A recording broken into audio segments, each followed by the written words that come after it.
तो आज मैं बात करने वाला हूँ अंजना सिंह के न्यू भोजपुरी मूवी सॉन्ग, जिस सॉन्ग का नाम है बन्नो के हल्दी चुमावन होला। ये वीडियो सॉन्ग जो है बरकी दीदी मूवी में से होने वाला है और बन्नो के हल्दी चुमावन होला भोजपुरी सॉन्ग जो है, इसका ऑडियो सॉन्ग जो है रिलीज कर दिया गया है।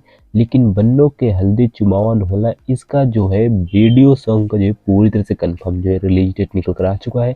लेकिन बन्नो के हल्दी चुमावन होला इस वीडियो सॉन्ग का जो है पूरी तरह से कंफर्म रिलीज डेट जानने से पहले हम इस गाने के बारे में जानते हैं। इस गाने के सिंगर जो है प्रियंका मौर्य जी हैं और लिरिक्स जो है प्यारे लाल यादव जी है और म्यूजिक जो है ओम झा जी दिए हैं।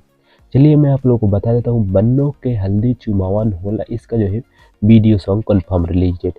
इसका जो है रिलीज किया जाएगा 28 फरवरी को सुबह में 6:30 पर बी पॉइंट भोजपुरी के यूट्यूब चैनल से, जो कि आप स्क्रीन में इस फोटो भी देख सकते हैं। और बाकी जाने से पहले अगर आप अभी तक इस वीडियो को लाइक नहीं किए तो वीडियो को लाइक कर देना और चैनल पर नए हैं तो चैनल सब्सक्राइब कर घंटा हुए ऑल पर लेना इसे अपडेट्स के लिए। बाकी मैं मिलता हूँ किसी और वीडियो में, तब तक के लिए बाय बाय।